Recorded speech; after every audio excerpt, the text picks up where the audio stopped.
BSc second year. आज हम discuss करते हैं wilt of cumene. Symptoms. Disease seedling पर विल्टिंग सिम्टम्स उत्पन्न करती है, जिसमें पौधा मुरझाया हुआ सा लगता है।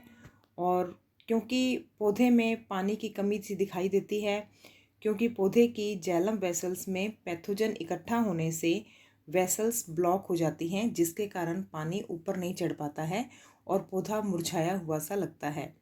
जब स्टेम को लॉन्जिट्यूडिनल सेक्शन में काटा जाता है तो वेस्कुलर बंडल का ब्राउनिंग डिस्कलरेशन दिखाई देता है।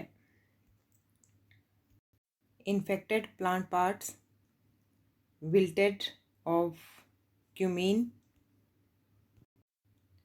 Wilt of cumene, infected plant,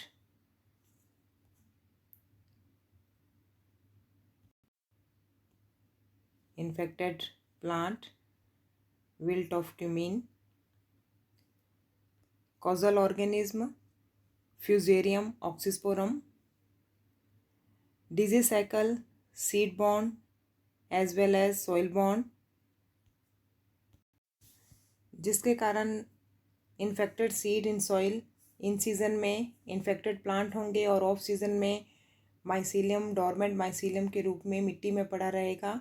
और सेकेंडरी इन्फेक्शन क्लेमाइडोस्पोर्स द्वारा होता है। सॉइल बोर्न में भी mycelium germinating on lower leaves of healthy plant. In season infected plant end of season में माइसीलियम प्लांट डेब्रीज के रूप में मिट्टी में पड़ा रहेगा। और सेकेंडरी इन्फेक्शन विंड द्वारा होता है या इरिगेशन वाटर के द्वारा होता है, जो क्लेमाइडोस्पोर्स द्वारा होता है। नेक्स्ट डिजीज़ है पाउडरी मिल्ड्यू ऑफ क्यूमीन। इस डिजीज़ द्वारा क्रॉप फ्लावरिंग स्टेज में प्रभावित होती है, जब फरवरी मार्च में बादल छाए रहते हैं। सबसे पहले पाउडरी ग्रोथ पत्तियों पर दिखाई देती है, जो बाद में सारे तने सहित शाखा और पुष्पों को भी कवर कर लेती है। उगर अवस्था में सीड डेवलपमेंट नहीं हो पाता है। Pathogen Erysiphe and Sphaerotheca species.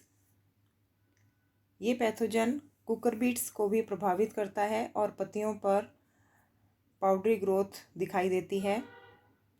Disease cycle soil born and seed born दोनों प्रकार का होता है। और secondary infection wind born rain splashes द्वारा होता है, जो कि कोनिडिया से फैलता है। अब हम क्यूमीन की नेक्स्ट डिजीज डिस्कस करते हैं, जो कि है alternaria blight of cumene.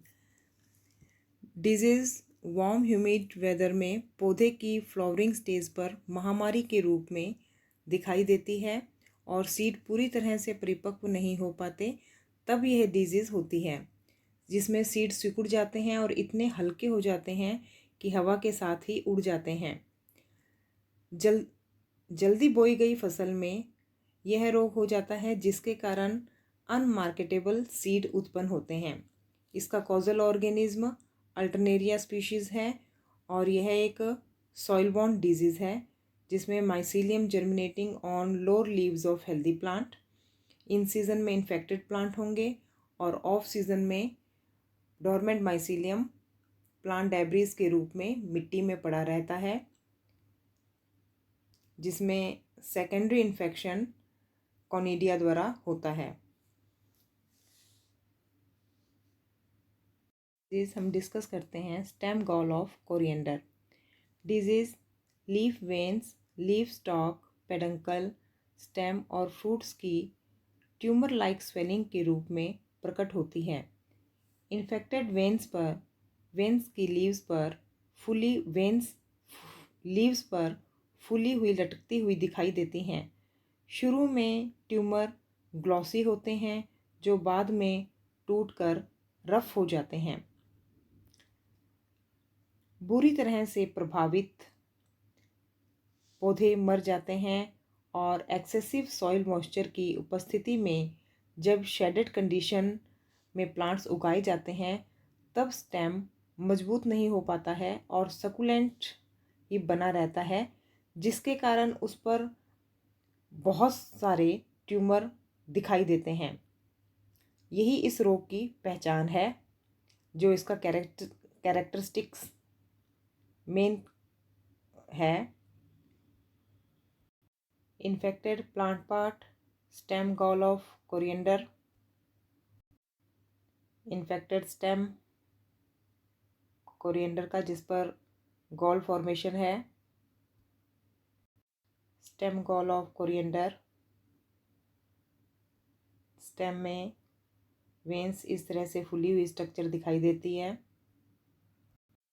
Infected leafy part of coriander, stem gall.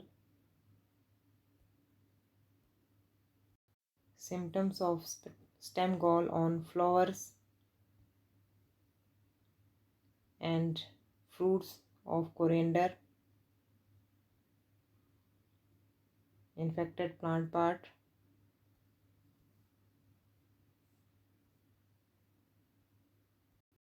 pathogen Protomyces macrosporus, disease cycle soil borne, mycelium germinating on lower leaves of healthy plant।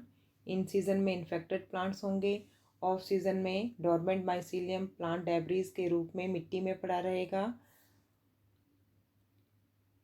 Secondary infection spores के द्वारा होता है, जो एयरबॉर्न होते हैं। Thank you.